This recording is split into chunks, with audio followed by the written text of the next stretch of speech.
The Oracles of the UCI. 1 Peter chapter 4, verses 7 through 11.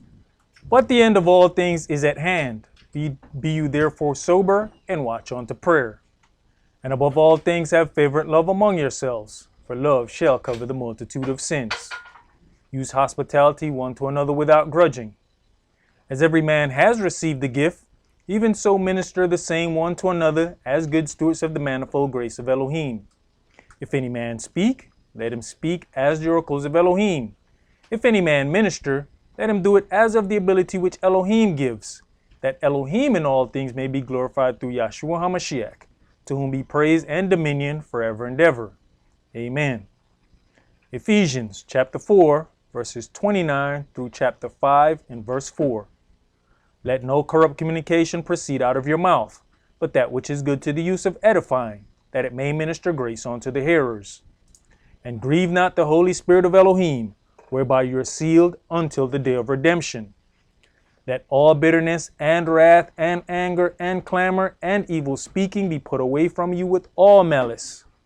And be you kind one to another, tender-hearted, forgiving one another, even as Elohim for Yahshua's sake has forgiven you.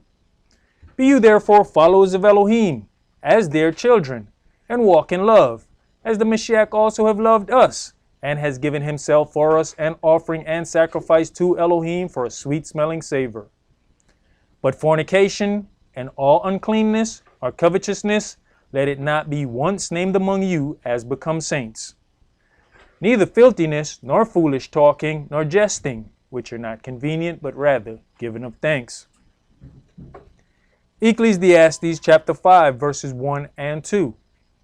Keep your foot when you go to the house of Elohim, and be more ready to hear than to give the sacrifice of fools, for they consider not that they do evil. Be not rash with your mouth, and let not your heart be hasty to utter anything before Elohim. For Elohim is in heaven, and you upon earth, therefore let your words be few. Exodus chapter 23, verses 20 and 21. Behold, I send an angel before you to keep you in the way, and to bring you into the place which I have prepared. Beware of him and obey his voice. Provoke him not, for he will not pardon your transgressions, for my name is in him. Revelations chapter 3, verses 20 through 22. Behold, I stand at the door and knock. If any man hear my voice and open the door, I will come into him and will sup with him, and he with me. To him that overcomes will I grant to sit with me in my throne, even as I have also overcame and am sat down with my Father in his throne. He that has an ear, let him hear what the Spirit says unto the churches. All right, Shabbat Shalom. Shabbat Shalom. Which is peace on Yahweh's holy Sabbath day. Welcome to another holy convocation that Yahweh has enjoined unto us here in Stone Mountain, Georgia. Now, in the garden, man was given instructions. When an opposing opinion was introduced in the garden, each entity involved communed with someone that could not clear up the issue. The woman spoke with the serpent, and the man spoke with his wife. What we often forget about this story is that Yahweh walked in the garden. This means that man had access to Yahweh, the Elohim of all the earth, but couldn't wait to inquire from Yahweh himself.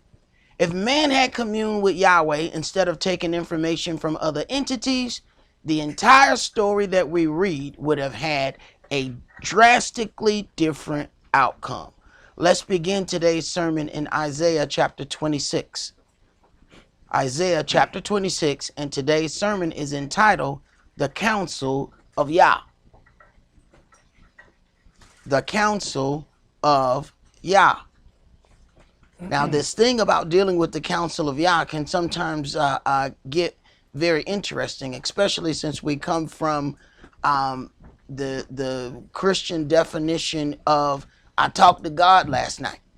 So when you keep hearing that, then you think that the people that you're talking to have directly gotten their counsel from the Most High, because you hear that term all the time. I talked to God last night. So you think you about to get you some holy information. And you're probably about to get the most unholy information you have ever heard in your life.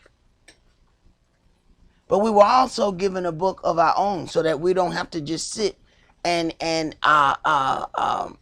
take someone's word for it. We could then turn around and ask those very individuals, how did you arrive at that conclusion? That's what the book is for. But what I found interesting is we will question all the wrong entities. The people who we should be questioning are the ones that we never, ever question. We take it as the absolute gospel truth. And others who have been exercised in the word and deal with things, we will question everything that we hear. And the reason being, most of the time, that cramps our style.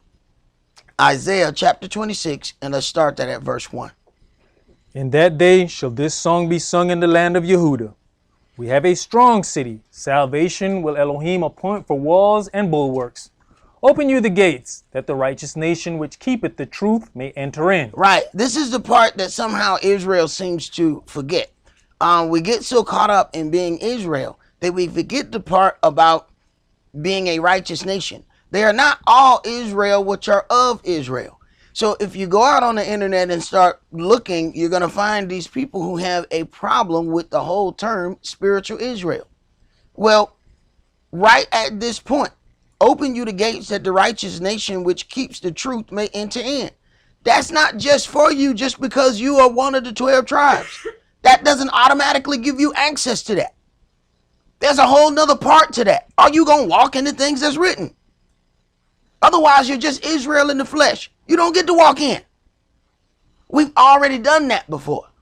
Yahweh has already had the point where we had the land based on our natural lineage. That part has already been fulfilled.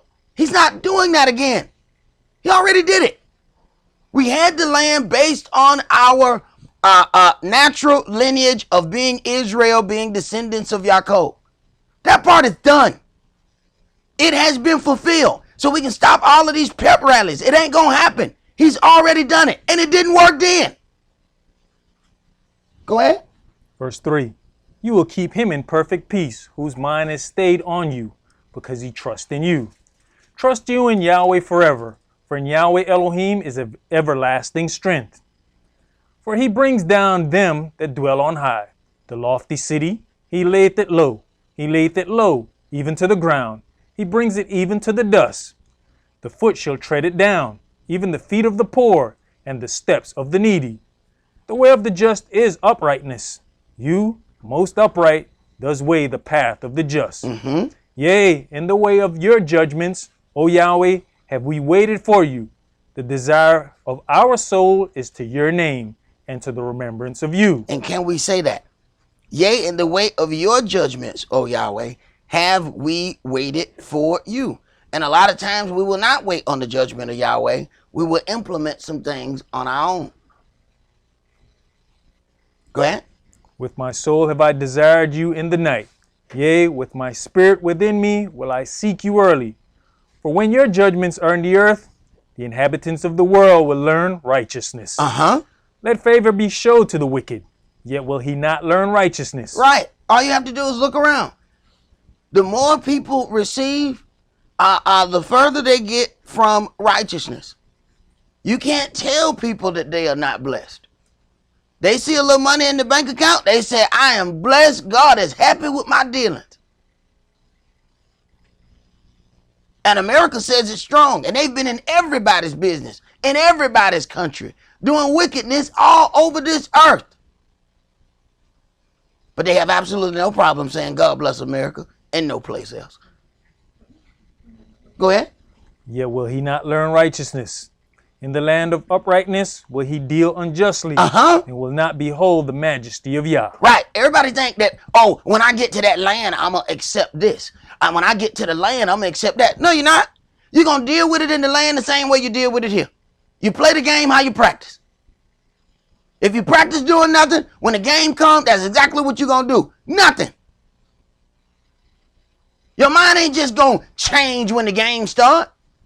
No, your mind was being developed when practice was going on. The true champions went at practice like it was a game. Everybody talk about Michael Jordan. Figure out what his practice was like. It wasn't like Allen Iverson. What did he say? Practice? Practice? We talking about practice? How many rings Iverson got? 0. How many rings did Jordan have? Almost ran out of fingers. But practice was like it was the game. Totally different outcomes. Go ahead. Isaiah chapter 26 and verse 11. Yahweh, when your hand is lifted up, they will not see, but they shall see and be ashamed for their envy at the people. Yea, the fire of your enemies shall devour them. Yahweh, you will ordain peace for us, for you also have wrought all our works in us. O Yahweh our Elohim, other masters besides you have had dominion over us, but by you only will we make mention of your name. Mm-hmm. They are dead, they shall not live. They are deceased, they shall not rise. Therefore have you visited and destroyed them, and made all their memory to perish. You have increased the nation, O Yahweh, you have increased the nation. You are glorified. You have removed it far onto all the ends of the earth. Right. This is one of the reasons why the children of Israel are judged by a higher standard. You're talking about Israel being the only nation upon the earth that's represented in heaven. That doesn't mean that Israel is going to be the only nation saved. Yahweh created all flesh. All of it is his. He didn't just create you. So when people start getting this Israel-only doctrine, it doesn't fit. Yahweh created all flesh. All of it is his. And he plans on having a righteous representation from all of his creation. You're just supposed to be the representatives of that. You ain't the only of that. Go ahead. Verse 16. Yahweh, in trouble have they visited you. They poured out a prayer when your chastening was upon them. Right. This is when we get deep in prayer. When something happened and our leg about to come off, we start coughing up some strange articles. Here comes some prayers. But once we get healed, we forget all that stuff that came out of our mouth. Oh, I'm going to do this. Oh, I'm going to do that. If you save me. 2 weeks later, we forget we got saved. Go ahead. Like as a woman with child that draws near the time of her delivery, is in pain, and cries out in her pangs, so have we been in your sight, O Yahweh. Right, and consider that. When a woman is about to deliver a child and she's going through all of those things, that pain is the most important situation in life until the baby is delivered. And after that, that pain is gone. The thought is gone. And if we deal with Yahweh like that, we're going to have a problem. Because he's the most important thing while we're going through something. Soon as he brings us out, we completely forget about him. And when we operate like that, guess what we asking him to do? Oh, please bring me some more pain. Because this on time I'm going to do right. When you bring me some more. That's what you're asking for, whether you know it or not. Consider. Yahweh said, all right, I'm going to bless this person with a new this or a new that. Then he looked up and he said, man, I ain't seen the person since I gave him that money. I gave him a brand new car and I ain't seen him since I gave him the car. Now what I got to do to get to see them again? You know what? Give me that car back. All of a sudden, here we go. I know I made the right decision. See, I must have messed up when I gave you that stuff before. Right. Go ahead. We have been with child. We have been in pain. We have, as it were, brought forth wind. We have not wrought any deliverance in the earth. Mm-hmm. Neither have the inhabitants of the world fallen. Right. So we have been with child. We have been in pain. But when it came down to the delivery, all we did was bring forth air. That's something seriously wrong now. Go ahead. Your dead men shall live. Together with my dead body shall they arise. Awake and sing, you that dwell in dust. For your dew is as the dew of herbs, and the earth shall cast out the dead. Come, my people, enter you into your chambers, and shut your doors about you. Hide yourself, as it were, for a little moment, until the indignation be overpassed. For, behold, Yahweh comes out of his place to punish the inhabitants of the earth for their lawlessness. The earth also shall disclose her blood, and shall no more cover her slain. Right. And what are we going to do to separate ourselves when judgment comes upon the entire earth? What are we going to do to make sure that we are separated from that judgment? And that judgment is righteous. It is righteously set to come upon the earth. So when those angels come to do all of those things, what's going to make us different? It's got to be something different between us and everybody else. What's going to make the angel bypass you? You have to consider this, what the whole thing was about the Passover. Mark over your door with the blood of the Lamb. When the destroyer comes among all the land of Egypt, he's going to see that. That is going to be his instruction. Do not go into that house. But then there was also another part of that destruction. You don't come out the house.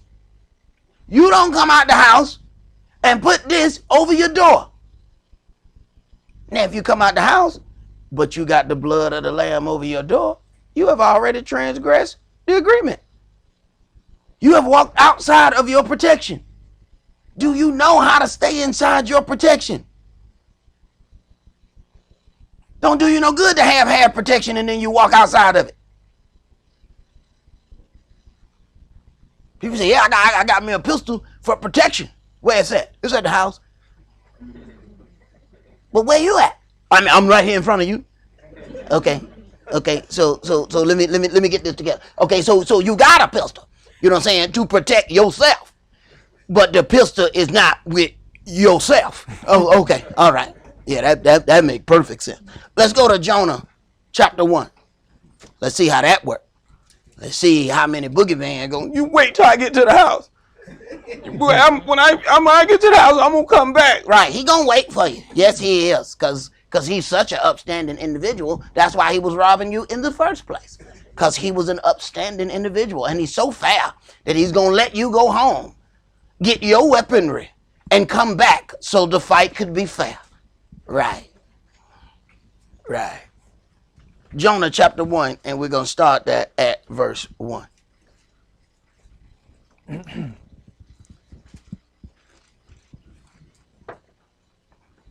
Now the word of Yahweh came on to Jonah the son of Amittai, saying, Arise, go to Nineveh, that great city, and cry against it, for the wickedness is come up before me. Right. Now we have to consider, what if, considering all the things that we have suffered here in the daughter of Babylon, now you have a generation and the younger generation does not understand the great atrocities that have been done against our people here. All right. So it's one of those things where you could go to different generations and they will look at this different. But take this from a place where we would understand all of the wrongs that have been done against our people from generation to generation, having all of that knowledge. And Yahweh sent you to go and speak unto this same daughter of Babylon. Because we've gotten to that place where we like, look, we are ready for Babylon to fall at times when we see her wickedness. But what if Yahweh asked you to go and come and talk to it? Would we already be predisposed to it falling? And now we don't want to talk to it? Interesting. Go ahead. I think we did. Yeah, I think we wanted to fall. Yeah. See, so there's some of us that if Yahweh called and said, look, I want you to go, I'm going to send you to Washington, D.C. and go and talk to that orange dude with the hairpiece. We'll get on the boat and go to another land. I ain't talking that. Well, wait a minute now. This may be their chance to repent. I don't want them to repent. I want them to die, Yahweh. Right. Right? So, see, sometimes we read something and we say, why would this person do this? Why would anybody be so wicked? Sometimes you have to put yourself all the way in these shoes for you to understand what somebody else has gone through. What we'll do is put on half a shoe. And we won't even put the whole foot in that one. No. Put yourself all the way in these shoes. This may sound like, why would anybody be so wicked? But from our standpoint now, what if they sent you to Washington, D.C. and said, speak to it? But if it repent, you got to leave it alone. Would you take off and go to Spain? Right. Go ahead, bro. But Jonah rose up to flee onto Tarshish from Spain. That's where he went. He took off. He's supposed to go one way. He went way the other way. That's what most of us do in the Word. We spend most of our time running from Yahweh. Yahweh is trying to orchestrate certain things in our lives to build us up. No, I don't want to be built that way. We're going to tell him how we want to be built. Go ahead. But Jonah rose up to flee onto Tarshish from the presence of Yah, and went down to Joppa, and he found a ship going to Tarshish. So he paid the fare thereof, and went down into it. Check that out. We spend money to go the opposite way of the way Yahweh is sending us. Yahweh sent us one way, but we're going to pay money to go somewhere else. Go ahead. To go with them onto Tarshish from the presence of Yahweh. But Yahweh sent out a great wind into the sea, and there was a mighty tempest in the sea, so that the ship was like to be broken. So now everybody on the ship in danger because there's one disobedient entity on it. How many other people do we bring in jeopardy because we supposed to be doing one thing, but we doing something else? But see, it's a moment of selfishness when we operating. We're not thinking about anybody else. What we're thinking about is what we got going on, what we want to do.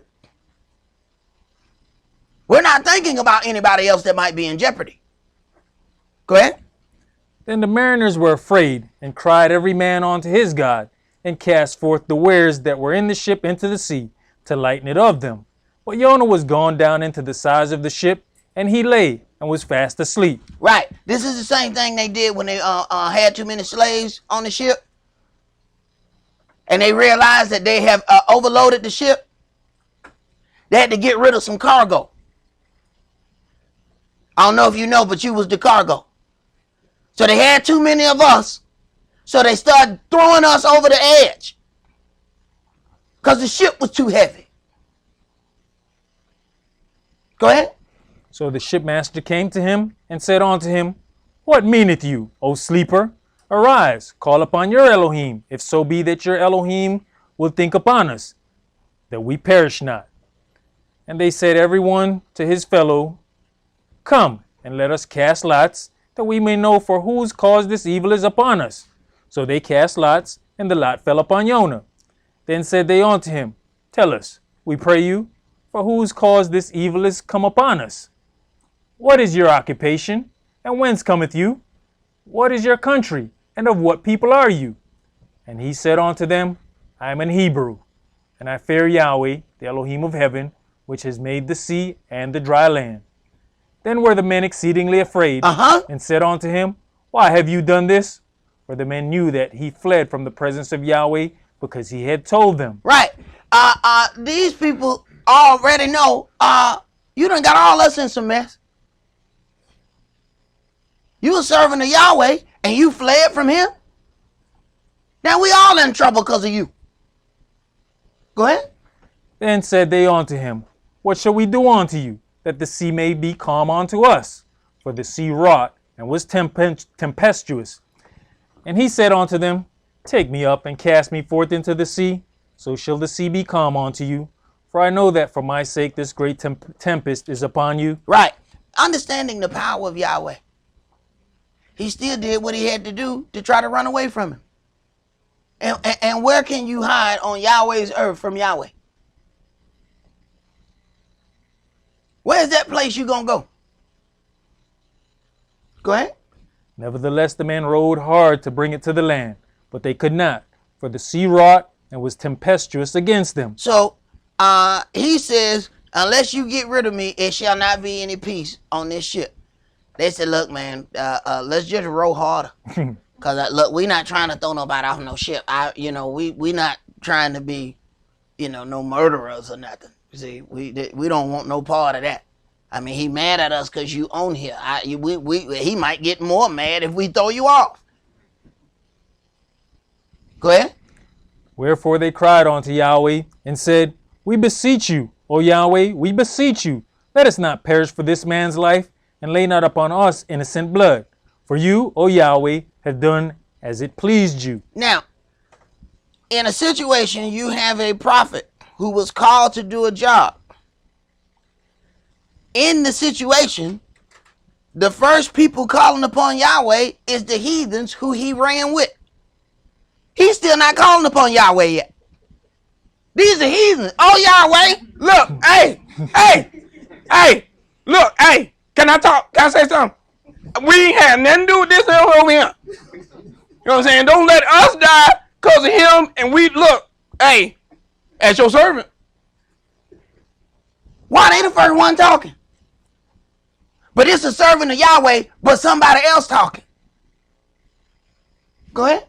So they took up Jonah and cast him forth into the sea, and the sea ceased from her raging.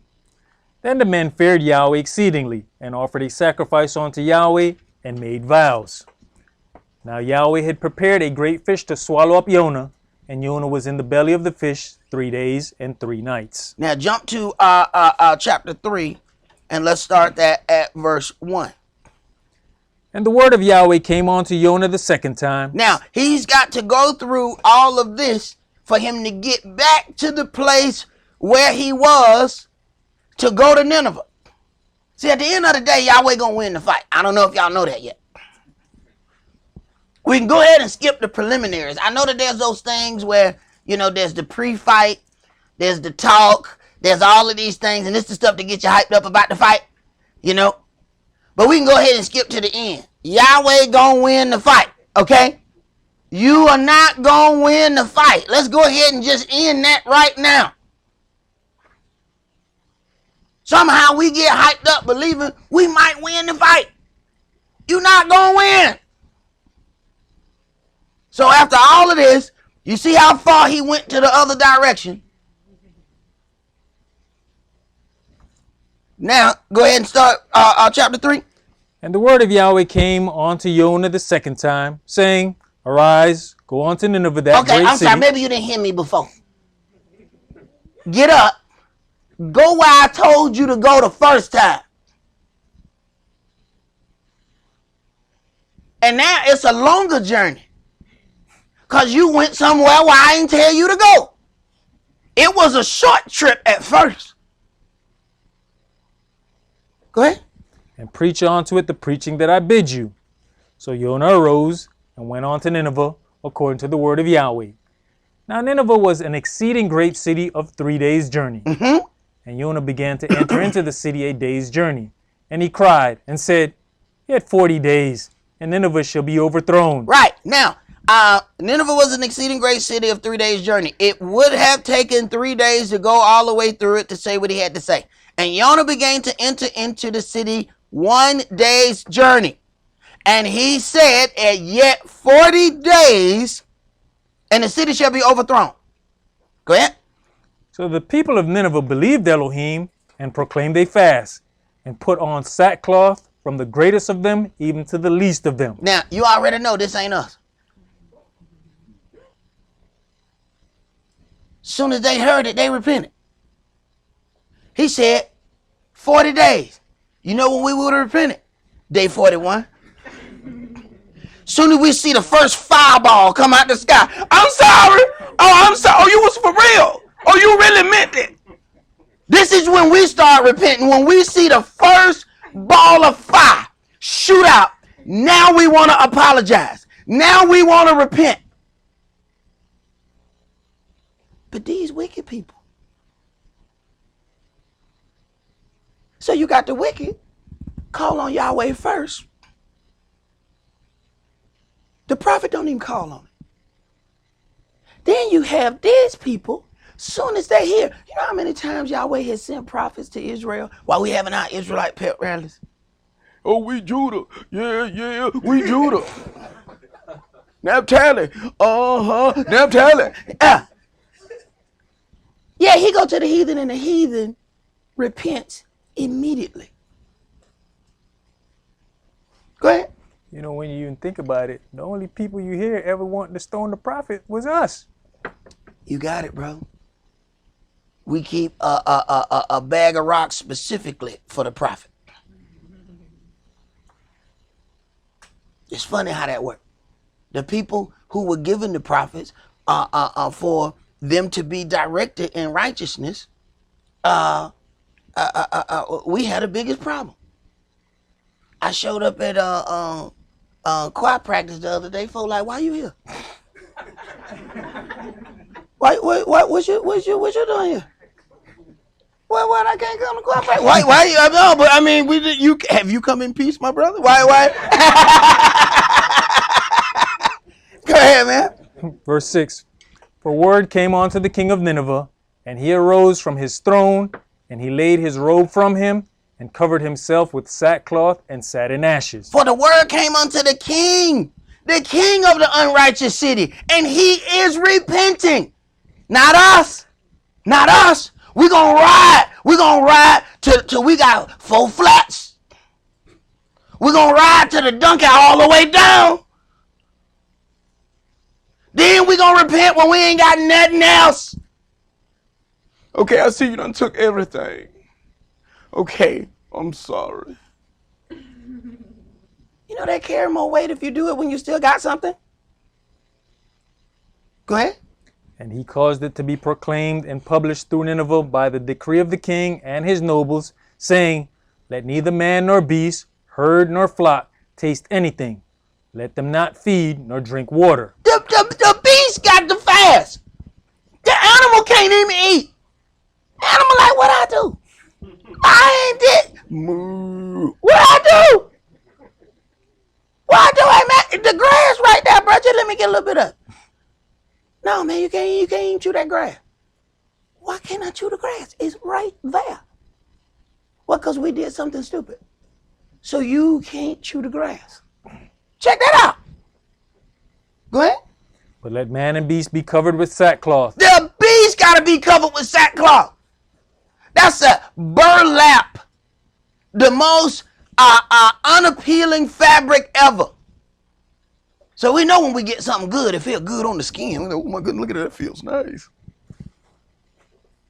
Yeah, put on that sackcloth. It itch like all get out. Everything about it is uncomfortable. And the beast got to wear that too. But this is a different level of repenting. Show me that in Israel. And when we go into them places that do all the pep rallies, what you gonna repent for? They having a good time. We singing and dancing. We getting our Shema on. That's the opposite of repenting. We dancing and having a good time. Yet the heathen, when they hear it, repent. And this is exactly what Yahweh said. Had I gone to the heathen, they would have been heard me. But I went to you. Go ahead.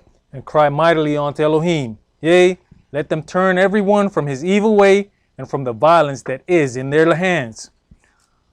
Who can tell if Elohim will turn and repent? Who can tell if Elohim will turn and repent? Now these heathens, how do they have all of this great understanding of Yahweh? See, this is where you can know so much that you got a problem. Here it is, we were raised up and taught in the law. But the heathen is saying, who knows whether he will turn away his great anger from us. Now, how is it the heathen know that, but we don't? That at any given point, you could turn the tide by how you deal with a situation. How is it the heathen know that and we don't? But we the ones reading all night. We the ones studying all day. How the heathen know that and we don't? But maybe we do know it. Maybe it's the pride that won't let us turn. Go ahead. And turn away from his fierce anger, that we perish not. And Elohim saw their works, that they turned from their evil way, and Elohim repented of the evil that he had said that he would do unto them, and he did it not. Right. And this is not the only time that we can read this. We can read this same thing in the situation of Jezebel. Her husband turned, and he said, I was about to kill you. But I tell you what, when I see how you turn, I'm not going to even do all the evil that I promised in your lifetime. How is it that heathens know this, but Israel does not? Go to chapter 4 and verse 1. But it displeased Jonah exceedingly, and he was very angry. Oh, no, you didn't. Here we go. Right here. No, you didn't. How you gonna forgive them? When? Why? How? They evil. Killed them all. No, they repented. The same opportunity that you have. If you repent, I turn back your judgment. I turn back the things that I was going to do to you. So is that only available to you? Is that not available to anybody else? That's only available to you and the people you like. Right. Go ahead. And he prayed unto Yahweh, and said, I pray you, O Yahweh, was not this my saying when I was yet in my country? Therefore I fled before unto Tarshish, for I knew that you are a gracious Elohim and merciful, slow to anger, and of great kindness, and repenteth you of the evil. Therefore now, O Yahweh, take, I beseech you, my life. Kill me since you wouldn't kill them. Kill me then. Why I gotta be alive to see them repenting? What kind of mess? Oh, this would be a holy pity party. That's what you call this right here. This is a holy pity party. Kill me. Because I couldn't get what I wanted out of you. Kill me. I don't want to see them repent and turn their life around and do better. So just kill me right here. And that's what we do. We have a holy pity party and we send out invitations. Come and have pity for me while I kill myself spiritually. Okay. Right. Go ahead. Therefore now, O Yahweh, take, I beseech you, my life from me, for it is better for me to die than to live. Then said Yahweh, doeth you well to be angry. Do you well to be angry? Do you believe that you are in a right place to be angry? Do you believe that you have a just cause? And do understand, there's some situation and circumstances that has to be shown here because he still believes that he's in the right place. Yahweh have to give some things and take away some things just so he can get Jonah to understand you ain't in the right place. Wherever your mind is, it is in the wrong place. But why does he have to go through all of that to convince us? Let's go to Psalm chapter 50.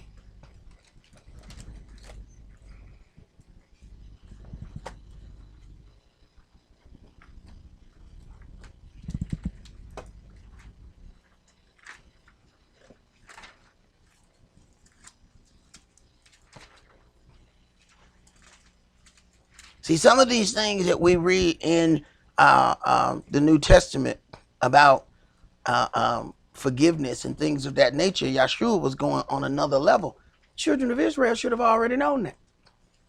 We were already taught all of these things out of the law. We were already given all of these examples. So there's certain of those things that were written primarily for the Euro Gentiles. It shouldn't have been our first time hearing it. Matter of fact, as we were spread out into all those other places, we ended up teaching them. Now we go through some of the things in the New Testament and we act like this is the first time that Yahweh has even implemented some of these things. No. That's incorrect. Yahweh talked about spiritual Israel during the times of Moshe from the beginning. He was already talking about having a circumcised heart. That is being spiritual Israel. Right at the point that they understood natural Israel, he was already on another level talking about spiritual Israel. Go ahead, brother. Psalms chapter 50 and verse 1. The mighty El, even Yahweh, has spoken and called the earth from the rising of the sun unto the going down thereof. Out of Zion, the perfection of beauty, Elohim hath shined. Our Elohim shall come, and shall not keep silence. A fire shall devour before him, and it shall be very tempestuous round about him. He shall call to the heavens from above, and to the earth, that he may judge his people. Gather my saints together unto me, those that have made a covenant with me by sacrifice. Right. What is your sacrifice and what is your covenant? See, we like to do things haphazardly.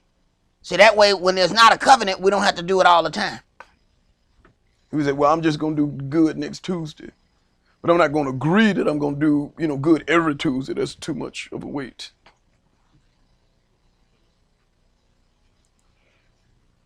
Right. See, when there's a covenant involved in that, it's something that is going to be done in continuance. See, we don't want to enter into no covenants. See, that's why we jump in and out of relationship. I just want to have a good time tonight. But tomorrow is something altogether different. You know what I'm saying? Right. Go ahead. And the heavens shall declare his righteousness, for Elohim is judge himself.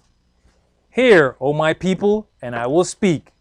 O Israel, and I will testify against you. I am Elohim, even your Elohim.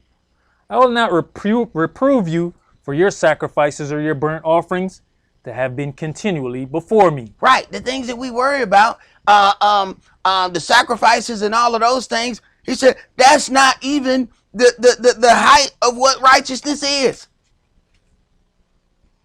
I'm dealing with something greater than that even during the time of sacrifice. That's what you worried about? Go ahead. I will take no bullock out of your house, nor he-goats out of your folds. For every beast of the forest is mine, and the cattle upon 1,000 hills. Right. Everything that you can offer to me is already mine. Go ahead. I know all the fowls of the mountains, and the wild beasts of the field are mine. If I were hungry, I would not tell you, for the world is mine, and the fullness thereof. Will I eat the flesh of bulls, or drink the blood of goats? Offer unto Elohim thanksgiving, and pay your vows unto the Most High. Right. We don't have any vows to pay because we're not going to make any covenant. So we empty on the vow part because we ain't going to make no promises. See, we only make promises when something happened to us. See, we got to be sick and on one of them deathbeds and that air start leaving your chest. And you feel how painful it is to suck in air. Oh, here come all the promises. And everybody think they tough.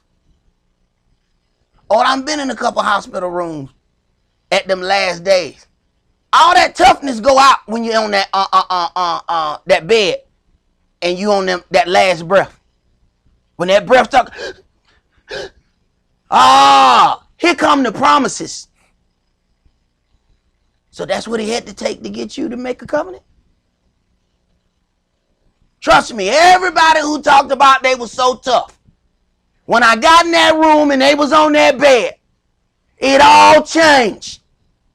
Everybody talked tough. Oh, I can handle it. I'm this. Yeah. Blah, blah, blah. Right.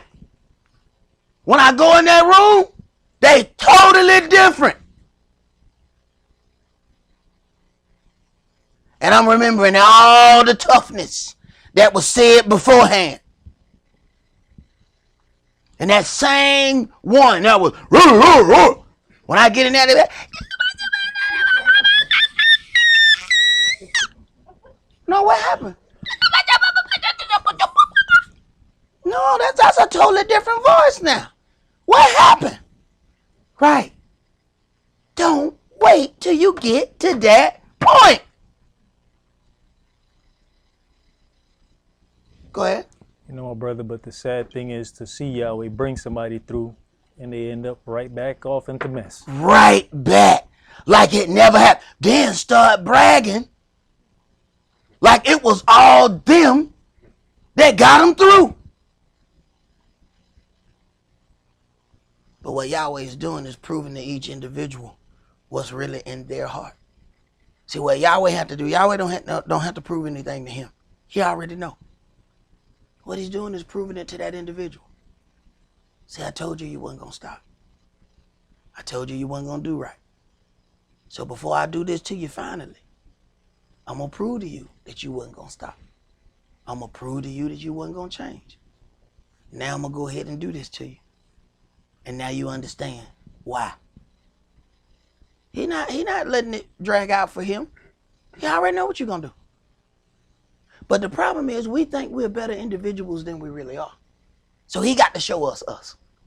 So ain't nothing like looking in the mirror and finally seeing, you know what, I ain't worth a damn. I'll be damn. All this time I've been looking in the mirror and I just saw something. I just figured out today, I ain't worth a damn.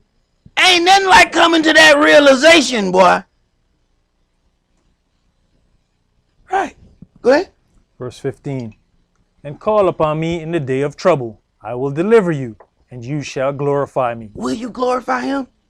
See, this is that thing. A lot of times we have people that we love and they're going through issues and we want to pray for those people. What if Yahweh brings those people out? Who they going to glorify? Because people don't mind soliciting prayer from your God. They'll get a prayer from any God. Look, pray to your God for me. And then they'll tell the Buddhists the same thing. Look, light some incense and hum de re moon for me, whatever that is y'all do. They'll ask everybody for prayer. But I tell you what, when they get healed, what they going to say? Thank you, Jesus. Wait a minute. I didn't pray to Jesus. Well, that's what I'm going to give my thanks to. Well, then that's who you need to pray to. Go ahead. But unto the wicked Elohim says, what have you to do to declare my statutes, or that you should take my covenant in your mouth? Right. But unto the wicked, Elohim says, what have you to declare my statutes so that you should take my covenant in your mouth? Go ahead. Seeing you hateth instruction. You will not be instructed by me, nor any of the teachers or the prophets that I have sent. But when you get sick, you on my line. When you want some, you on my line. Come on, y'all. We got friends like that. Just so you understand what it feel like, Yahweh give you a few of them rat friends. They don't call you until they want something. When you look at the call ID, your BS block just pick up the phone. Oh, it's that BS right here. Here we go. Hello? Hey, brother.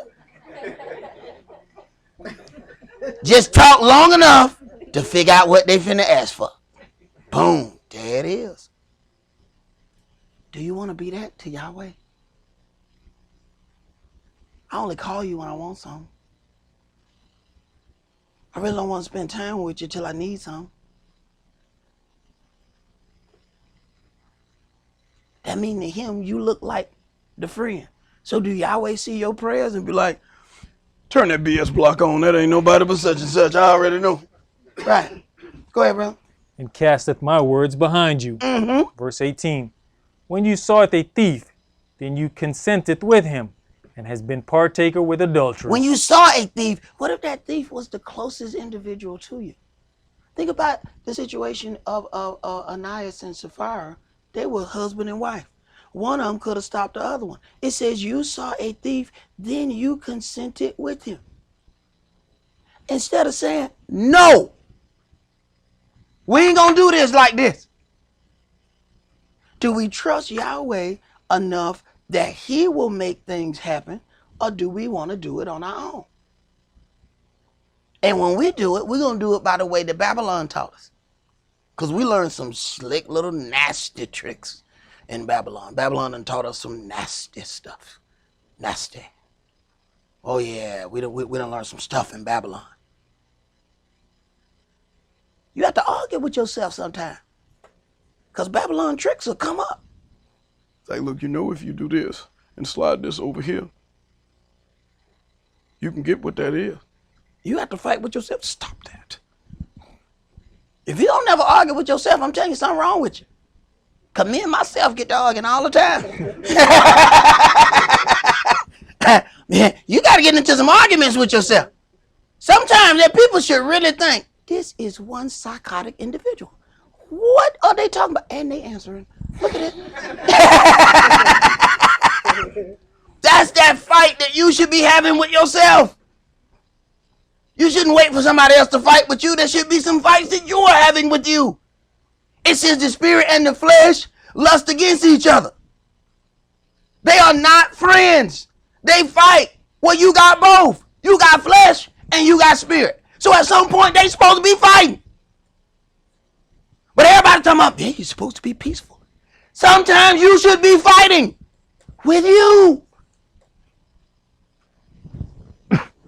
Go ahead. You giveth your mouth to evil, and your tongue frames deceit. You sitteth and speaketh against your brother. You slandereth your own mother's son. These things have you done, and I kept silence.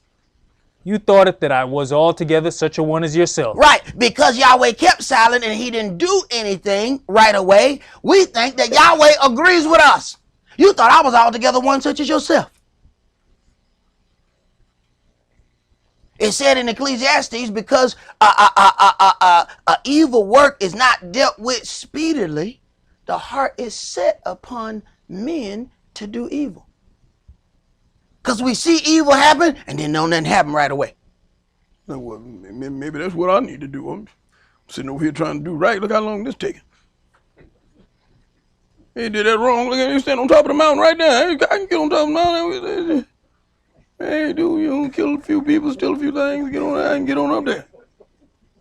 Now we persuaded to do it because we seen other people do it and it didn't happen to them.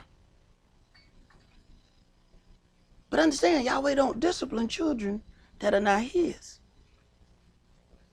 So they get to do evil. And as soon as you do it, he got you strode all across 285. And now you're talking about how unfair it is. But you're his child. He's supposed to whoop you.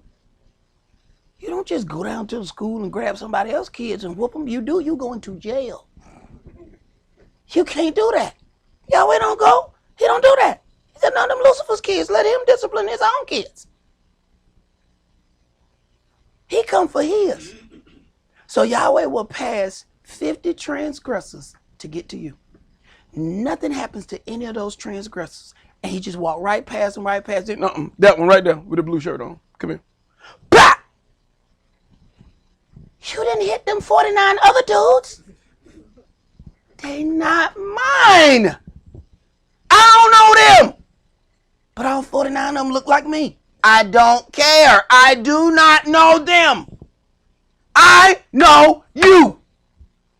You the one I came for. I ain't come for the rest of them. Let their daddy deal with them. But what does that look like? That looks like they're going to prosper. But the problem is, they got a whole lot of charges at the last day that he kept you from by popping you. And them pops didn't seem like blessings. Every last one of them pops was a blessing. Pat, put that down. Pat, don't put that down. Pat, what are you looking at that for? You know it ain't yours. Oh, them was blessings.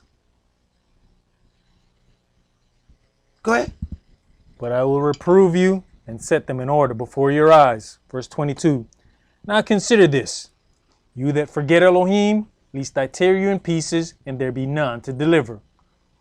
Whoso offereth praise glorifies me, and to him that ordereth his conversation aright will I show the salvation of Elohim. Him that orders his conversation aright, this is the thing that he walks in, I will then show them salvation. Let's go to Isaiah chapter 30.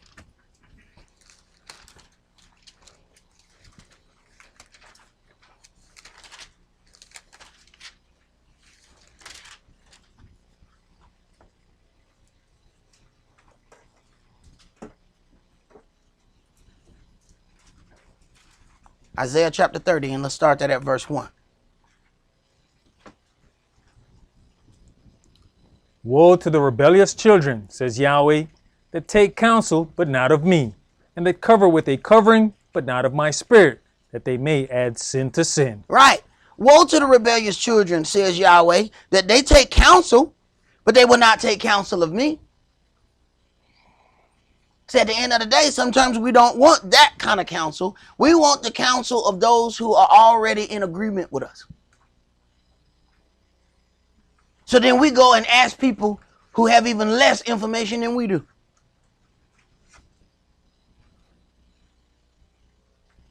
Hear people asking folks about how to repair a car, and they ain't never worked on a car a day in their life. If you show them a wrench, they don't know what. Do that cut paper? What does that do? What?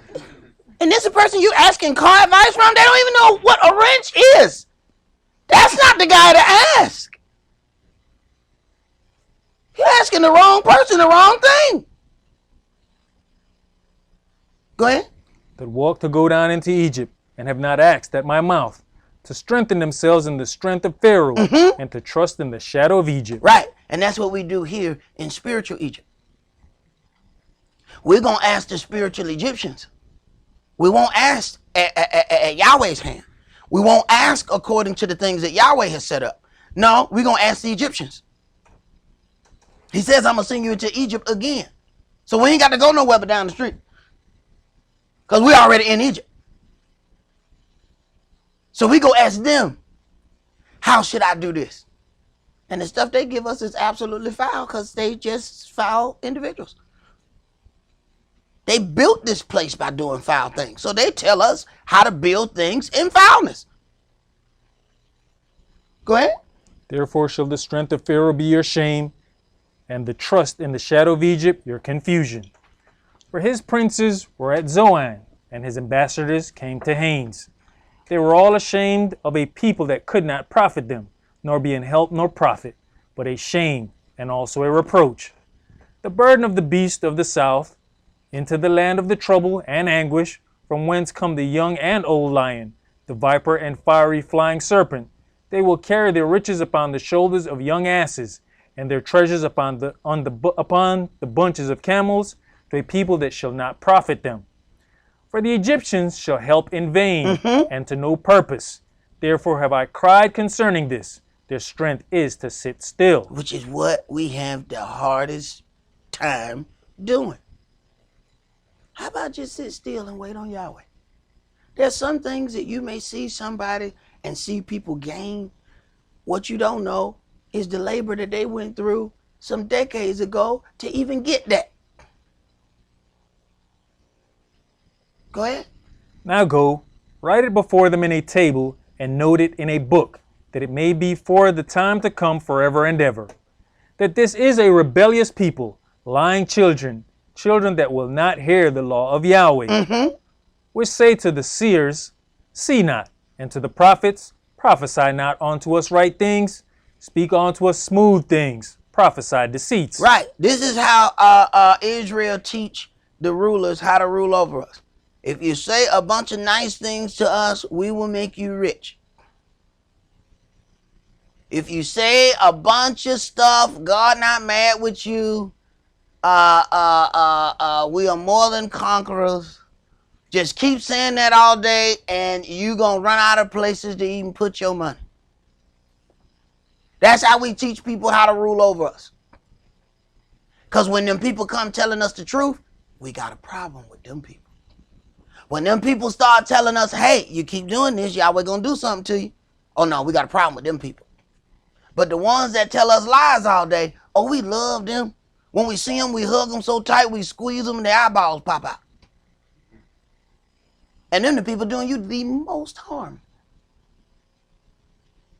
Because everything coming out of their mouth is a lie. But it seemed peaceful.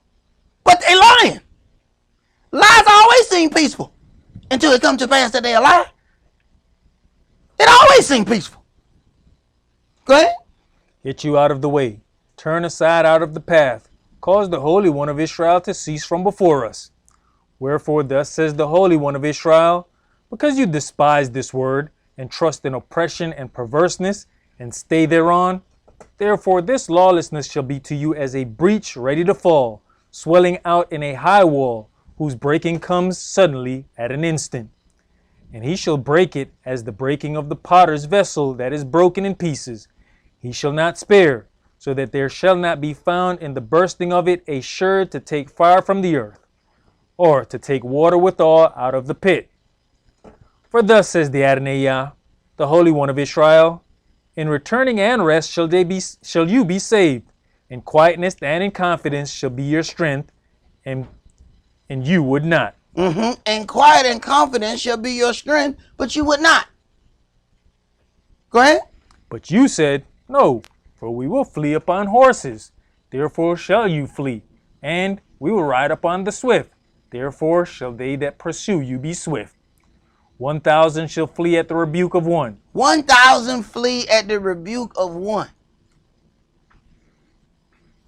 You know what kind of problem that is?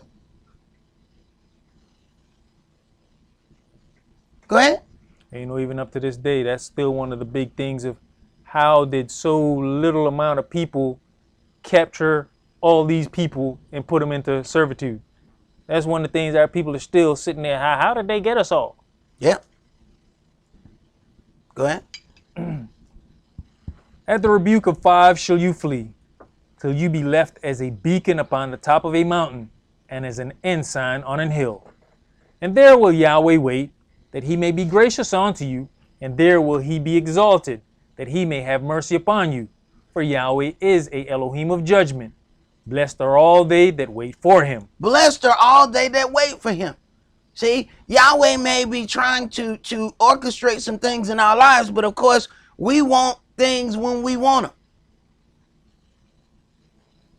It never does occur to us that we may not be spiritually ready for the thing that we ask for. So Yahweh is like, I got that thing for you, but let me clear up a few other issues. And sometimes you ask Yahweh for one thing, and he give you something else. Because you are not ready for that thing that you asked for.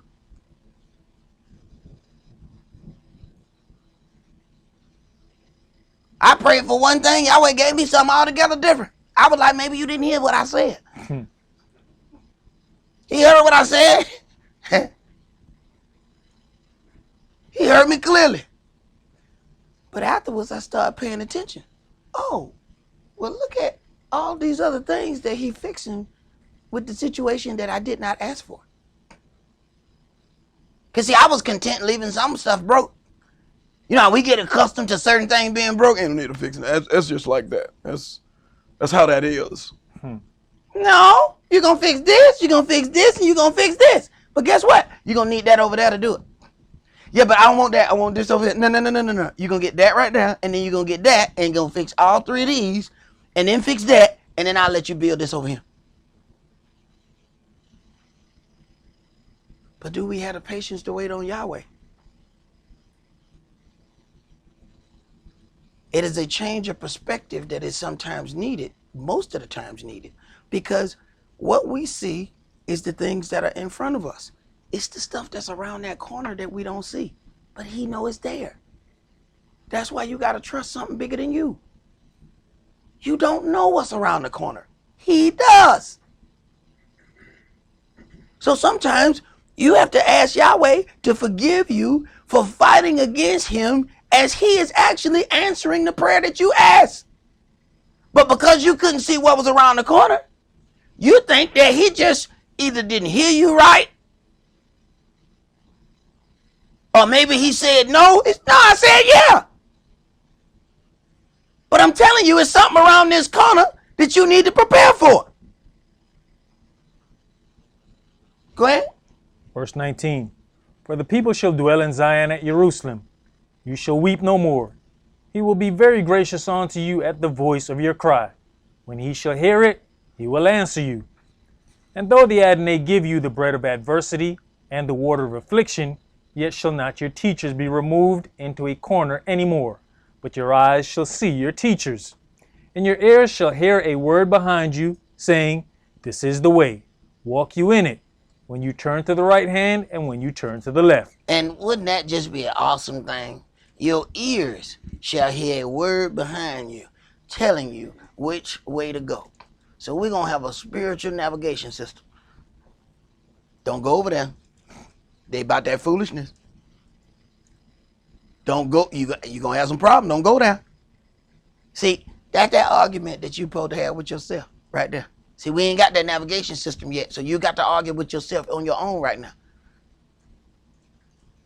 But that is an awesome situation that it tells you, don't go that way. Go ahead.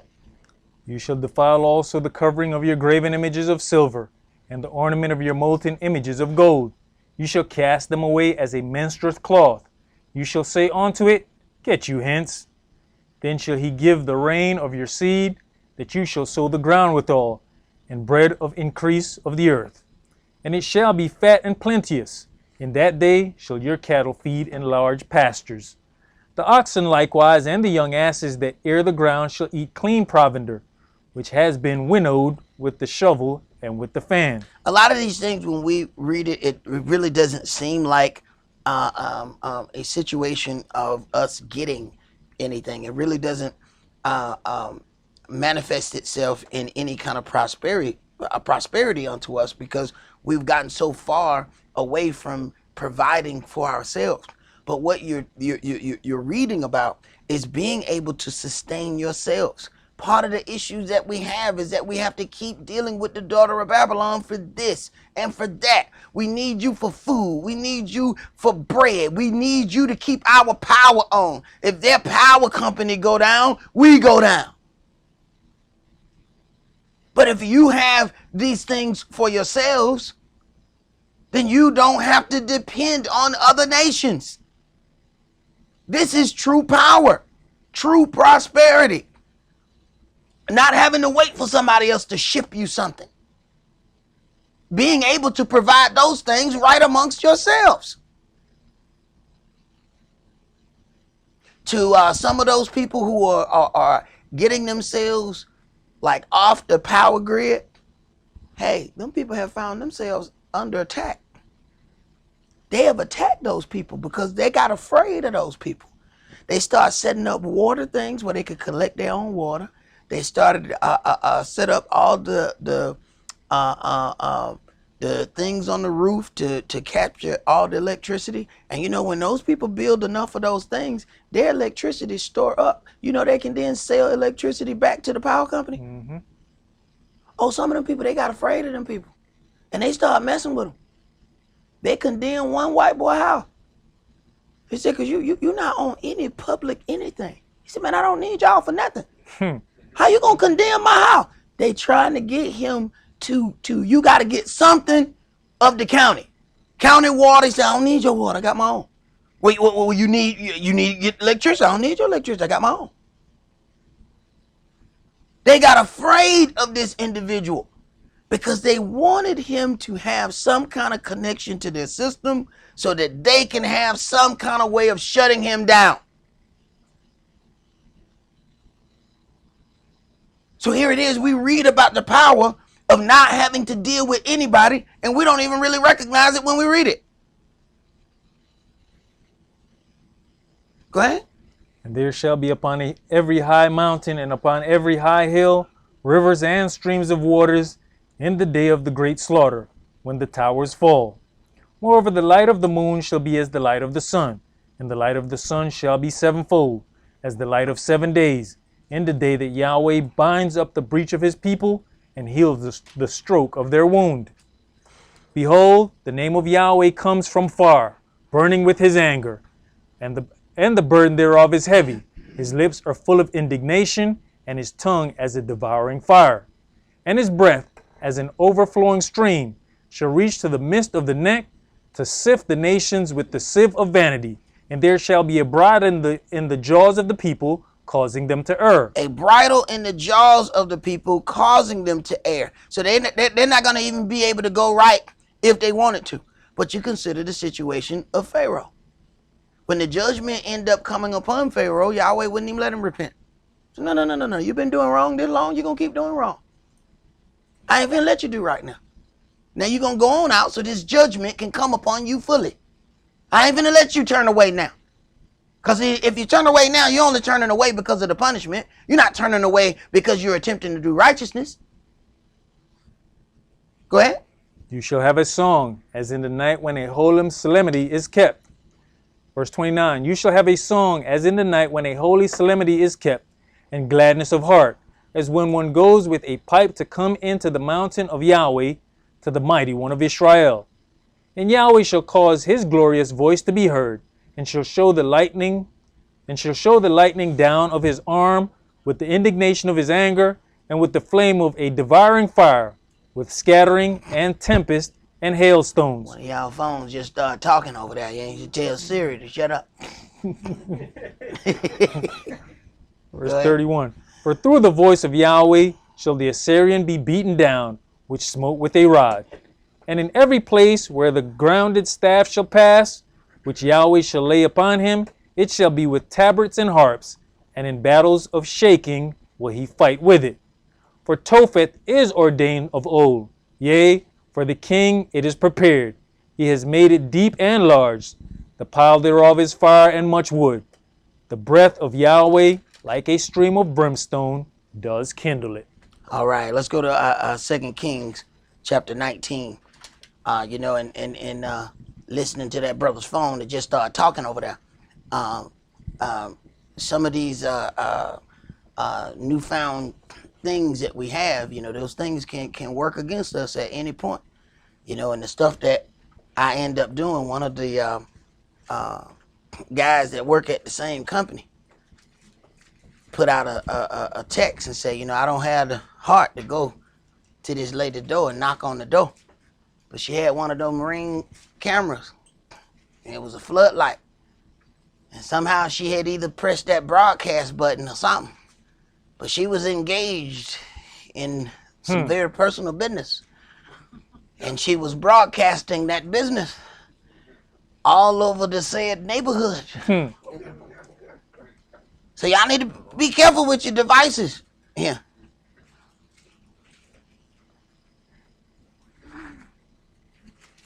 And I don't know if that was just malfunctioning or if she just touched the button and she didn't know she had touched. That's why I don't like all that, Amazon stuff, and I'm just gonna talk and it gonna do something. No, cause that stuff be listening. Sometimes I'll be doing something with the tablet and it just say, "What do you want me to do?" I didn't ask you to do nothing. I ain't asked you to do nothing. Who you talking to? So what that mean? It's listening all the time. So you get one of them things, it's listening all the time. And something you say sound like broadcast my personal business. Okay, broadcasting personal business. Hey, hold up, hey. Too late. Personal business on the internet. So, pay attention. 2 Kings chapter 19, let's start that at verse 1. And it came to pass, when King Hezekiah heard it, that he rent his clothes, and covered himself with sackcloth, and went into the house of Yahweh. And he sent Eliakim, which was over the household, and Shebna the scribe, and the elders of the priests, covered with sackcloth, to Esaias the prophet, the son of Amoz. And they said unto him, Thus says Hezekiah, This day is a day of trouble, and of rebuke, and blasphemy, for the children are come to the birth, and there is not strength to bring forth. It may be that Yahweh your Elohim will hear all the words of Rabshakeh, whom the king of Assyria his master has sent to reproach the living Elohim, and will reprove the words which Yahweh your Elohim has heard. Wherefore lift up your prayer for the remnant that are left. So the servants of King Hezekiah came to Esaias, and Esaias said unto them, Thus shall you say to your master, Thus says Yahweh, Be not afraid of the words which you have heard, with which the servants of the king of Assyria have blasphemed me. Behold, I will send a blast upon them, and he shall hear a rumor, and shall return to his own land, and I will cause him to fall by the sword in his own land. Right. So then we have a situation. This situation comes forth. Instead of trying to deal with this, he's king. He has power. But what does he do? He then communes with the prophet, the priest, and said, hey, this is the situation. Then he ends up getting the word from Yahweh. So you have this order of where sometimes you might have the power to do something, but you still may need to pray and wait and receive direction. Go ahead. So Rabshakeh returned and found the king of Assyria warring against Libnah, for he had heard that he was departed from Lachish. And when he heard say of Terekah, king of Ethiopia, behold, he is come out to fight against you, he sent messengers again unto Hezekiah, saying, Thus shall you speak to Hezekiah, king of Yehuda, saying, Let not your Elohim in whom you trusteth deceive you, saying, Jerusalem shall not be delivered into the hand of the king of Assyria. Behold, you have heard what the king of Assyria have done to all lands by destroying them utterly, and shall you be delivered? Right. So this is already a thing of uneasiness in the mind that they done beat everybody else. How we gonna beat them? Go ahead. Have the gods of the nations delivered them, which my fathers have destroyed, as Gozan and Haran and Rezeph and the children of Eden, which were in Telassar? Where is the king of Hamath, and the king of Arpad, and the king of the city of Sepharvaim, of Hena and Iva? And Hezekiah received the letter of the hand of the messengers and read it. And Hezekiah went up into the house of Yahweh and spread it before Yahweh. This is what you supposed to be doing. Here it is. All these words done been spoken. Then we gonna do this. We gonna do that. You ain't this. You ain't that. Come and lay it right before Yahweh altar.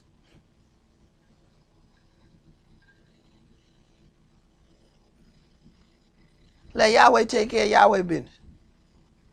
Go ahead. And Hezekiah prayed before Yahweh and said, O Yahweh, Elohim of Israel, which dwelleth between the cherubims, you are the Elohim, even you alone. Of all the kingdoms of the earth, you have made heaven and earth. Yahweh, bow down your ear and hear.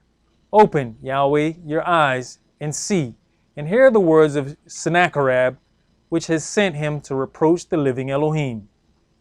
Of a truth, Yahweh, the kings of Assyria have destroyed the nations and their lands, and have cast their gods into the fire. For they were no gods, but the work of men's hands, wood and stone. Therefore they have destroyed them. Now therefore, O Yahweh, our Elohim, I beseech you, save you us out of his hand, that all the kingdoms of the earth may know that you are Yahweh Elohim, even you alone. Or you only, pardon me.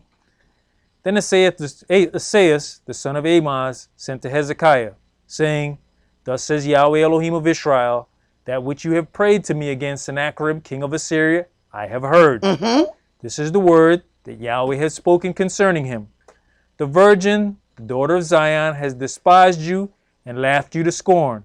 The daughter of Jerusalem has shaken her head at you. Verse 20. Then Esaias, the son of Amoz, sent to Hezekiah, saying, so Hezekiah prayed unto Yahweh. Yahweh answered him, but not to him, to someone else who then sent it to him. There's already a verification in that process. If you pray to Yahweh and then somebody come to you saying the exact same words that you prayed, how you going to question whether or not it's Yahweh? You ain't told him. Thus says Yahweh concerning your prayer. Thus and thus and thus. Wait a minute, did we talk to each other? I didn't talk to you. I ain't talk to you. Who told you I pray? Hey man, you've been snooping at my house, brother. Well, how you get? That's how Yahweh take care of his business. But this takes you out of the circle. See, when people always talk about, I talked to God last night. Really? Because the king prayed to Yahweh, but then it was the priest that came back and brought the answer to him.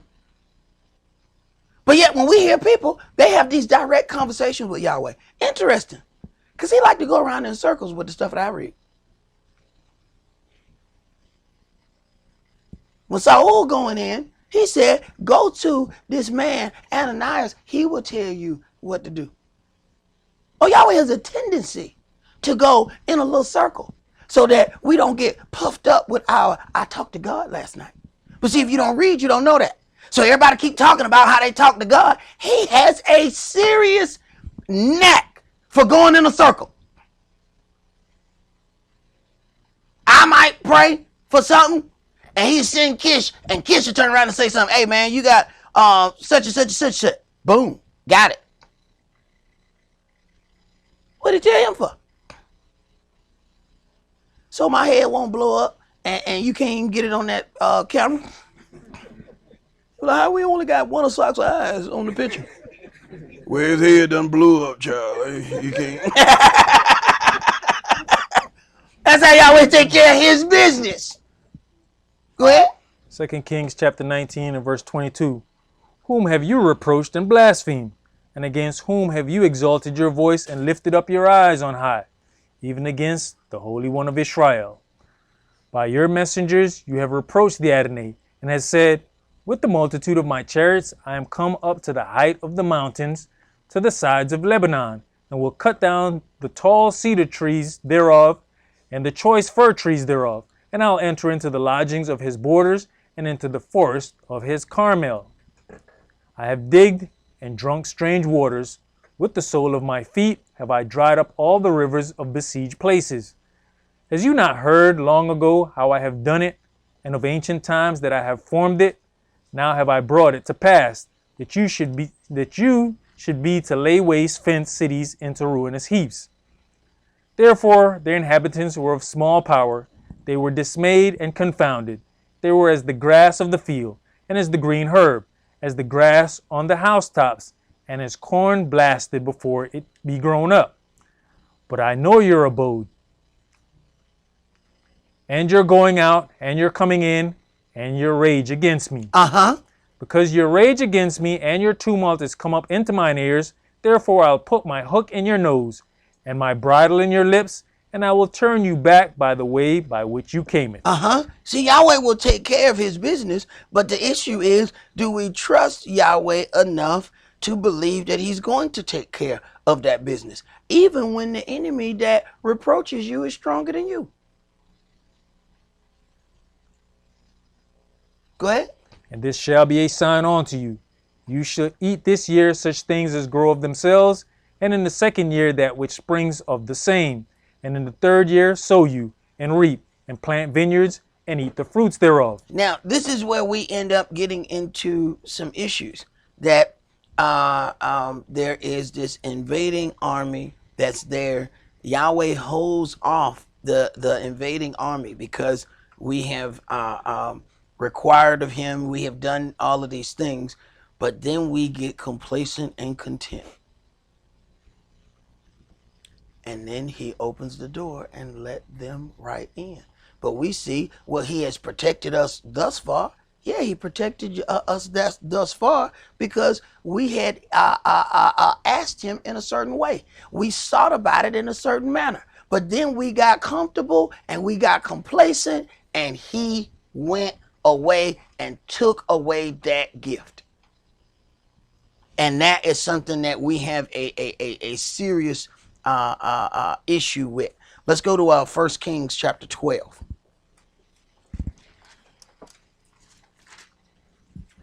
1 Kings chapter 12.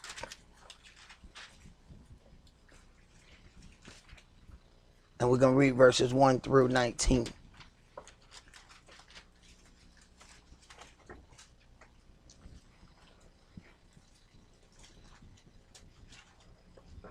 First Kings chapter 12 and verse 1. And Rehoboam went to Shechem, for all Israel were come to Shechem to make him king.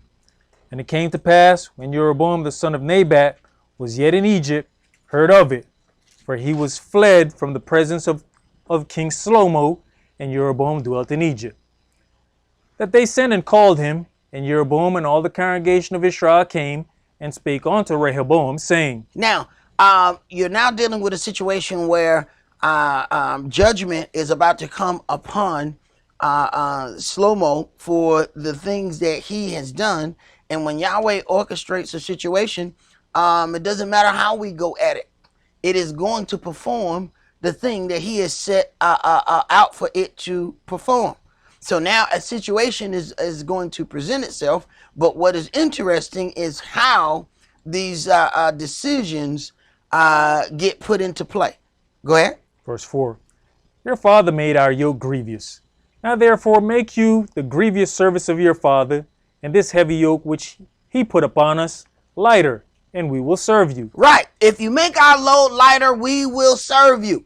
Go ahead. And he said unto them, Depart yet for 3 days, then come again to me. And the people departed. And King Rehoboam consulted with the old men that stood before Shlomo his father while he yet lived, and said, How do you advise that I may answer this people? And King Rehoboam consulted with the old men that stood before Shlomo his father. In other words, he went and talked to experienced individuals. These people have gone through some things.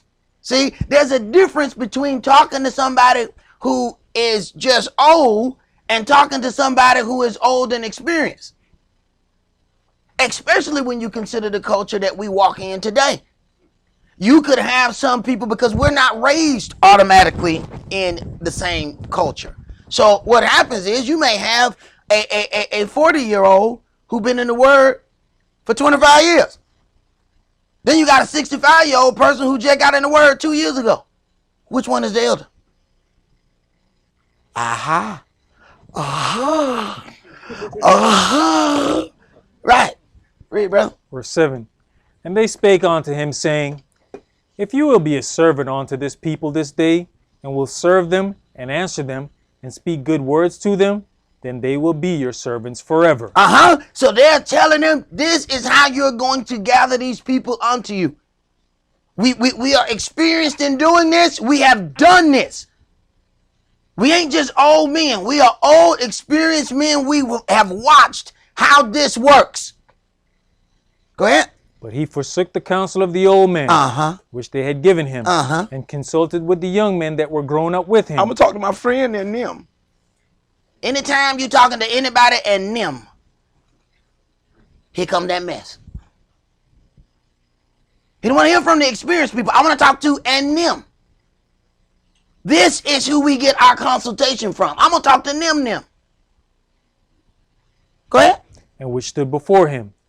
And he said unto them, What counsel give you that we may answer this people, who have spoken to me, saying, Make the yoke which your father did put upon us lighter. And the young men that were grown up with him spake unto him, now, saying, the young men that were grown up with him, they don't know nothing. They ain't did nothing. They haven't been in this situation to serve like this before. They haven't seen any situation like this before. So, question number one, what the hell are you asking them for? That's mistake number one.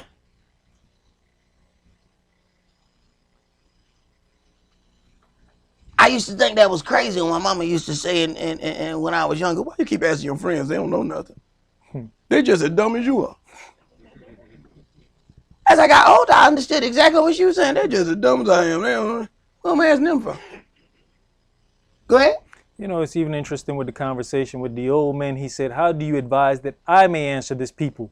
When he came to the young man, he made it seem like they had to say so. How do you advise that we speak in this situation? Well, you know, we want camaraderie. See, we're going to do this together. Right. Go ahead. Thus shall you speak on to this people that spake unto you, saying, Your father made our yoke heavy, but make you it lighter unto us. Thus shall you say unto them, My little finger shall be thicker than my father's loins. And now whereas my father did laid you with a heavy yoke, I will add to your yoke. My father has chastised you with whips, but I will chastise you with scorpions. That don't really sound like a good situation. Go ahead. So Jeroboam and all the people came to Rehoboam the third day, as the king had appointed, saying, Come to me again the third day. And the king answered the people roughly, and forsook the old man's counsel that they gave him, and spake to them after the counsel of the young men, saying, My father made your yoke heavy, and I'll add to your yoke. My father also chastised you with whips, but I will chastise you with scorpions. Wherefore the king hearkened not unto the people, for the cause was from Yahweh. For the cause was from Yahweh. So Yahweh let him get bad counsel. He had 2 counsels in front of him. But since the cause was from Yahweh, he said, I'm going to go ahead and let you listen to them fools that you grew up with. Go ahead. That he might perform his saying, which Yahweh spake by Ahiah the Shilonite unto Jeroboam the son of Nebat. So when all Israel saw that the king hearkened not unto them, the people answered the king, saying, What portion have we in Dawid? Neither have we inheritance in the son of Jesse. To your tents, O Israel. Now see to your own house, Dawid. So Israel departed unto their tents. But as for the children of Israel, which dwelt in the cities of Yehudah, Rehoboam reigned over them. Then King Rehoboam sent Adoram, who was over the tribute, and all Israel stoned him with stones, that he died. Therefore King Rehoboam made speed to get up to his chariot to flee to Jerusalem. So Israel rebelled against the house of Dawid unto this day. Right. And he put all of that in motion by allowing him to listen to the counsel of his friends. And you find that this is how the whole clique situation ends up going into effect anyway. That people start clicking up because they have the same like-minded ideas.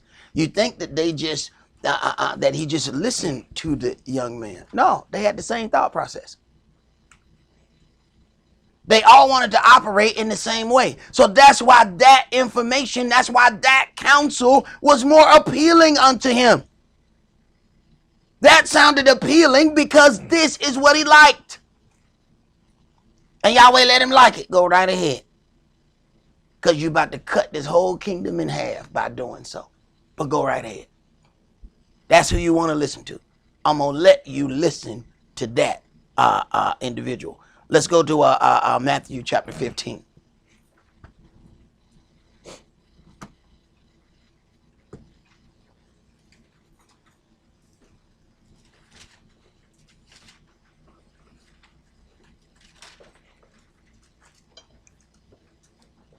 Matthew chapter 15, and let's read verses 10 through 20. One of the things that I was, really blessed to have was the counsel of my elder, because he had gone through so many things, and all of those things he was not successful in. But because he was honest with me about his failures, it helped me to succeed in some things that he did not succeed in, because he was honest. So it doesn't always have to be that the people that you're talking to have succeeded in something if they're going to be honest and tell you how they failed. But people don't have a tendency to do that. People have a tendency to romanticize the story. Well, they didn't do nothing wrong. When you get somebody that will actually tell you, no, I did this right here and it was wrong. It was wrong with 2 left shoes, but I had no business doing this here. Interesting. Note to self. That's very valuable information. But those things hard to come by. Go ahead, brother. Verse 10. And he called the multitude and said unto them, Hear and understand. Not that which goes into the mouth defiles a man, but that which comes out of the mouth, this defiles a man. Right. So then this brother received corrupt communication, and it has affected the entire nation of Israel. The entire nation of Israel has been separated with this corrupt communication. Go ahead. Then came his disciples and said unto him, Knoweth you that the Pharisees were offended after they heard this saying? But he answered and said, Every plant which my heavenly Father has not planted shall be rooted up. Every plant which my heavenly Father has not planted shall be rooted up. It takes time to figure out if Yahweh planted something or not. All you have to do is sit back and watch. And the Pharisees were the most educated among our people. They knew all of the things of the law. Yahshua said, every plant that Yahweh has not planted, it shall be rooted up. Of course they're offended. Go ahead. Let them alone. They be blind leaders of the blind. And if the blind lead the blind, both shall fall into the ditch. Then you got a serious issue when the blind gonna lead the blind. Talking about, come follow me. But you don't know where you're going. How am I gonna follow you? Go ahead.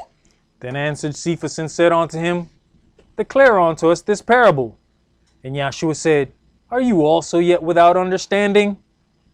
Do not you yet understand that whatsoever enters in at the mouth goes into the belly and is cast out into the draught? But those things which proceed out of the mouth comes forth from the heart, and they defile the man. Right. What came out of the mouth came forth out of the heart. So what came out of the mouth was already in the heart. That's why sometimes people get to drinking and they say, well, I said some stuff that I shouldn't have said. No, what happened was you didn't have the power to hold what was in your heart. You kept drinking and them lips got slippery. And that stuff kept sliding by them lips. What happened? Normally I'm able to hold that. I don't know what happened there. Right. It was in there. See, the alcohol didn't put it in there. The alcohol made your lips slippery, so it kept sliding out of there. But it was already in there. Go ahead. For out of the heart proceed evil thoughts, murderers, adulteries, fornications, thefts, false witness, blasphemies. Right. See, alcohol didn't put that in there. Because that's why I slept somewhere where I didn't want to sleep, because alcohol. No. You already wanted to sleep there. The alcohol helped you not get up. Go ahead. These are the things which defile a man, but to eat with unwashen hands defiles not a man. All right, let's go to our 2 Kings chapter 2. Poor alcohol get blamed for so many things.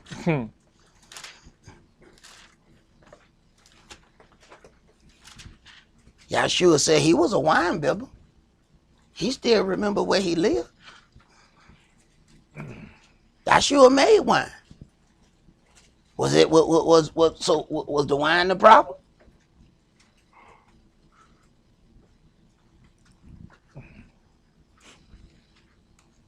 I remember getting in trouble one time. I kept hearing these old drunks. They would tell me, how you get locked up? He said, Glenmore. I was like, who the hell is Glenmore? I wanted to find out who the hell Glenmore was. I had done got locked up and everybody in there.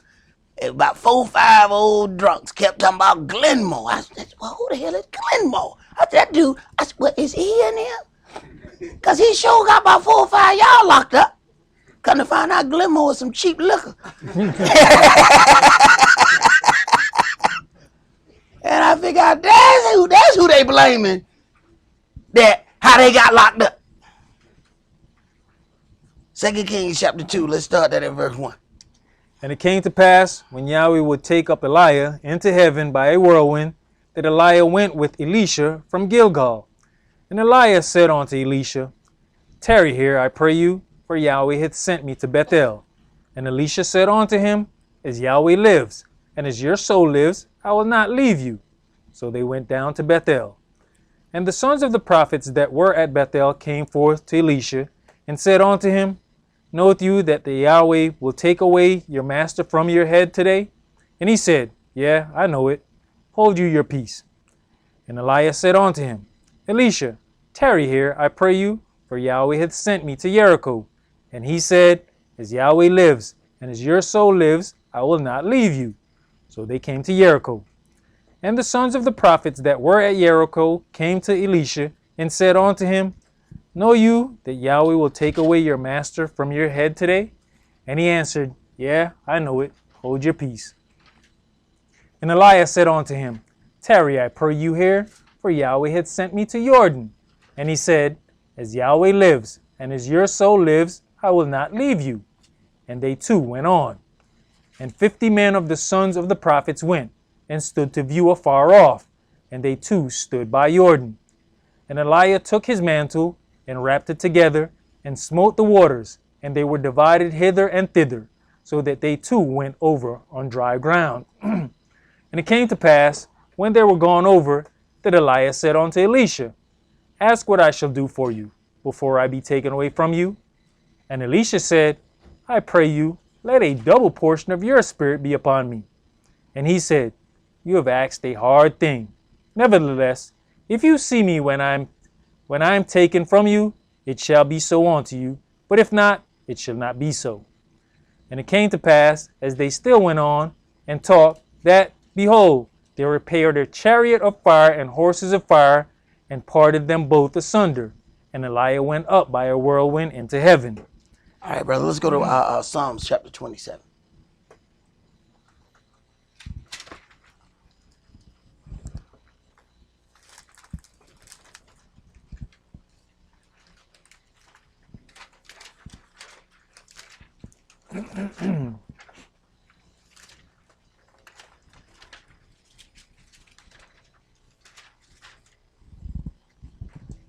Psalm 27, and let's start at verse 1.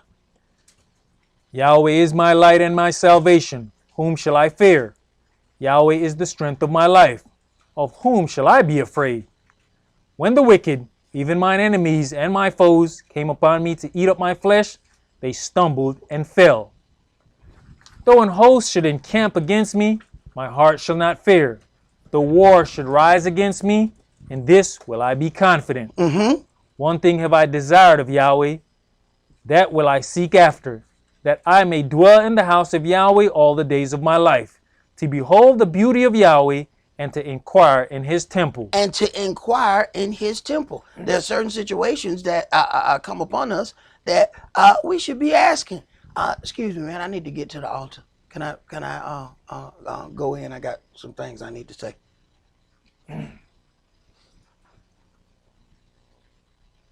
And here it is. We have situation and circumstance, and we'll keep on going about like everything is just normal, like it's business as usual. Meanwhile, we got absolute holy hell going on, and nobody goes to inquire of Yahweh.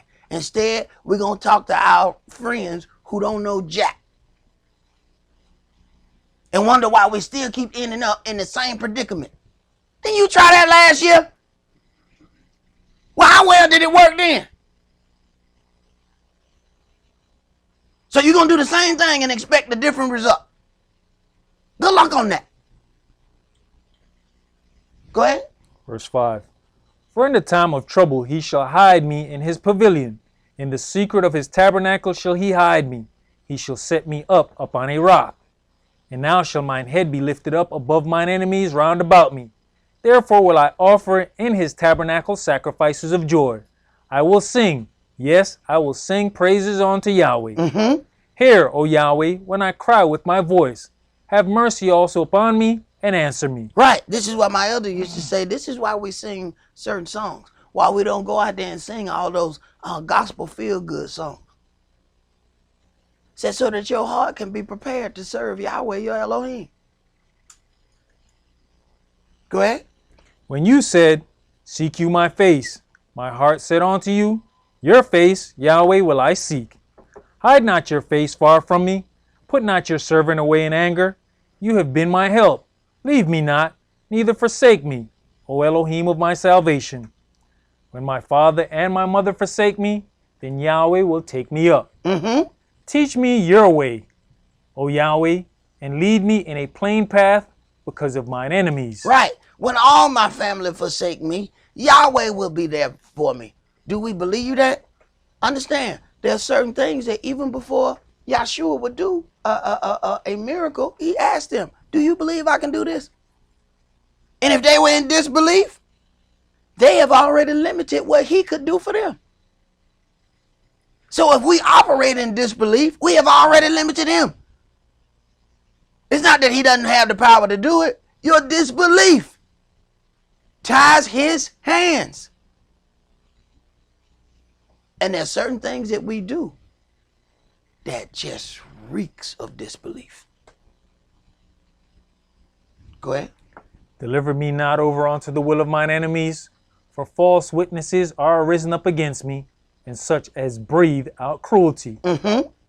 I had fainted, unless I had believed to see the goodness of Yahweh in the land of the living. Wait on Yahweh, be of good courage, and he shall strengthen your heart. Wait, I say, on Yahweh. And let us hear the conclusion of this matter. Let's go to Psalms 35. Psalm 35. And let's start that at verse 1.